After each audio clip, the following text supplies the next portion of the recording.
All right, and we are back here on the GSMC football podcast. And for the second part of the show, we're going to recap the new episode of Hard Knocks featuring the New York Giants.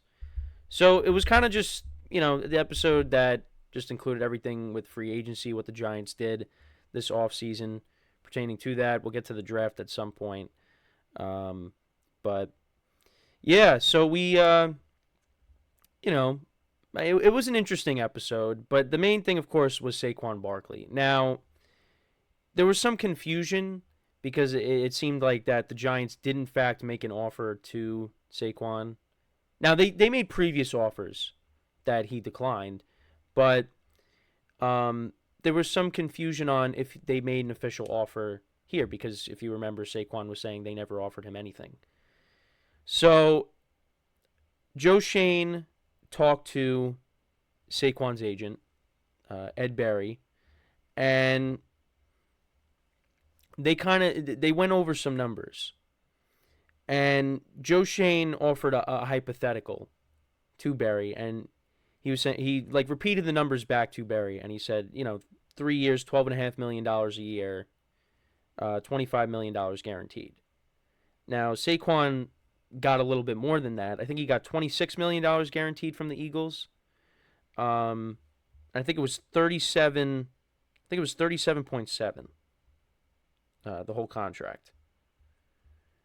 And but when Shane repeated those numbers back and said, "Would he sign this?" Then he didn't really get a direct answer from Saquon's agent. Now we didn't hear any more phone calls from Saquon, but it just it ended up not working out. And they were talking about it, and they said that supposedly the Eagles were out on Saquon, and that the Bears were driving up the price because the Bears were supposedly in on Saquon. But then there was a second phone call with Barry, and I guess he told Joe Shane what what the current offer was, the best offer was, and Shane was like, "Yeah, we're not going, we're out on that." So once the price got driven up a little bit more, the Giants were out, and he ended up going to the Eagles. And well, Joe Shane said, is he going to just a team within the division so he can mentally prepare himself for it? And of course, it did end up happening. He did go to the Eagles. So yeah, the Giants in that moment, they didn't offer Saquon a contract, but they offered him previous contracts that he just didn't take. And it's Saquon may have said he wanted to be a Giant, but I don't think he wanted to be a Giant as much as people were led to believe, because signed with the Eagles. So Saquon was right. The Giants did not offer him a contract at that moment, but they did offer him previous contracts that he didn't accept. And I think, you had John Mara in the episode, and he was saying, he wouldn't be able to sleep if he signed with the Eagles. Well, he did. And you know what? I think Joe Shane did the right thing. I've said this, a lot, but the Giants had other needs. They went after, they were going, they two of the three offensive linemen that they were pursuing, they ended up getting. John Runyon. They also offered Robert Hunt a contract, the guard from the Dolphins who ended up signing with the Panthers, and then Jermaine Illuminor from the Raiders, who I just kept saying the other offensive lineman a lot when I bring up the signings by the Giants. But yeah, so the Giants got Illuminor and John Runyon. A tackle and a guard, and John Runyon, who could play both guard positions, which is what the Giants need, an interior lineman. So you know what? The Giants did the right thing, and they were actually bidding with the Jets for John Runyon and also Tyrod Taylor, and the Giants ended up losing out on Tyrod, but they got John Runyon. They gave those guys, they had their offers, and then they kind of upped the ante a little bit to get those guys, because Illuminor, the Cardinals were supposedly in on him as well, and the Giants were able to get him. And then they went, they were talking about either Singletary or Swift. The familiarity in Buffalo. Brian Dable was saying, they want, his nickname is Motor, so they got Singletary. And then the Brian Burns trade ended up happening, and that was big. So you know what?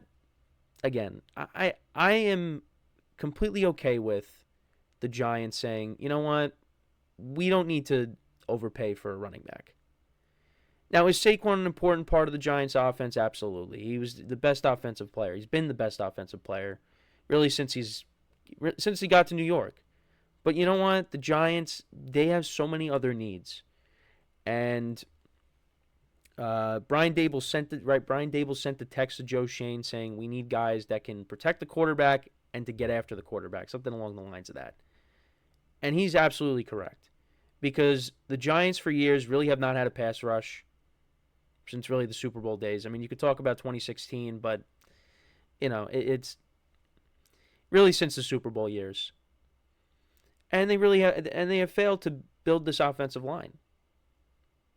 I mean, from Eric Flowers and signing guys like Nate Solder to try to fix the offensive line, it just has not worked out. But they did the right thing here.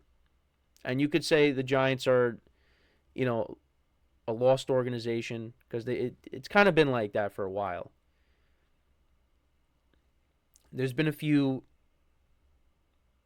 years where they've had success. Like I said, 2016 and, a couple years ago when they made the playoffs and it looked like they were on the come up. And then last year they took a massive step back. But you know what? The way Joe Shane and Brian Dable talk, I feel like they have an idea. I feel like we're going they're going in a direction. They're going in the right direction. I think the problem is, and don't get me wrong, not every move that they've made has been great. Like, for example, paying Daniel Jones. But they did not inherit a great roster from the last regime. And I feel like they really, the cap situation, they've tried their best. And I feel like they can still be the guys here. But they got to have results. We got to see results because if we don't, they're going to be out of a job. It's just as simple as that. But they did the right thing, letting Saquon walk. Now, is Devin Singletary the same player as Saquon? No, he's not. But had a decent year with the Texans. And, if this offensive line can, be a good run blocking offensive line, Singletary could have a good year. And you look at the Giants' pass catchers, I don't think their receiving core is bad. They got a lot of young guys. Jalen Hyatt, Wan'Dale Robinson, and now Malik Neighbors. These guys can grow. Wan'Dale Robinson, looked pretty good last year. Jalen Hyatt, we got to see some more consistency at the quarterback position because he's that deep ball guy. Same thing with Malik Neighbors. So I think the Giants are heading in the right direction. And it's weird to say that. And then on top of that, look at the defense. You had Brian Burns to go along with Dexter Lawrence and Kayvon Thibodeau. That is something to be excited about if you're a Giant fan, is that defensive line. They got young guys in the secondary. I think this defense can be good. Now, it's going to be different because you got Shane Bowen as the defensive coordinator now instead of Wink Martindale. But it's going to be a different, it's going to be a different look. They're not going to be blitzing constantly because that's what, Wink loved to do is blitz. I think the defensive line is going to be good. I'm hopeful for that. So I don't know. I mean, I don't think the Giants are going to be very good this year, but I think there'll be improvement. The problem is the quarterback position. Now, we did get a little bit of that because, they were bidding on Tyrod. They wanted to bring Tyrod back. They were talking about all the backups. They talked about Minshew and how much he was going to cost. Yeah, the Giants didn't have room for that.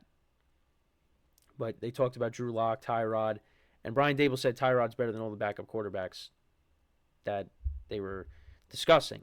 Now, they did lose out on Tyrod, and, of course, Gardner Minshew was going to cost a lot, so, didn't get him, which I'm okay with. So they opted to sign Drew Lock.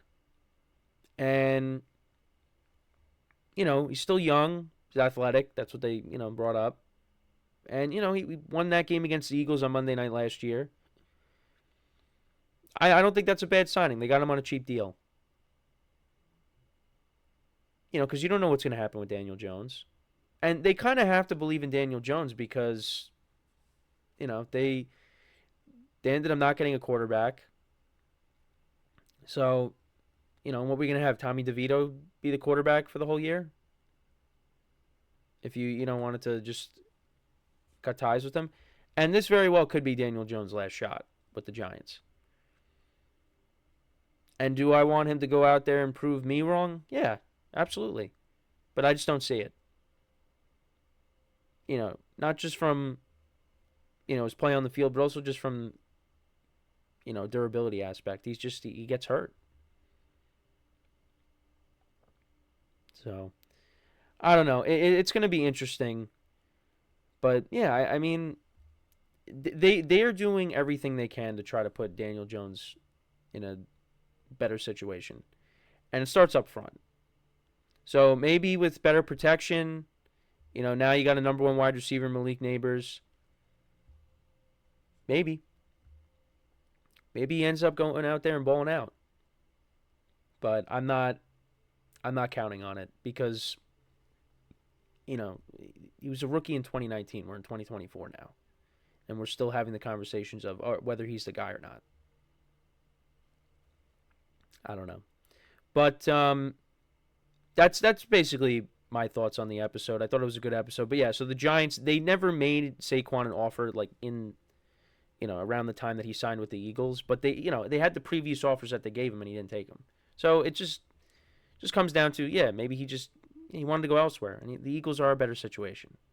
So but yeah, it just made it seem like the Giants were going to offer Saquon something, or they did offer Saquon something, and Saquon went and lied. But that ended up not happening. That was not the case. The Giants did not make him an offer. They they heard the numbers and they were like, we're not going there. We're not going there. We're out. So I have no problem with what the Giants did. They have a lot of issues, and they hopefully solved some of those issues this offseason. So let me know what you guys think about the episode. Before we go to break, though, just want to remind you guys once again to tip or donate and get your comments recognized. Make sure to go to the following link. That is GSMCPodcast.net.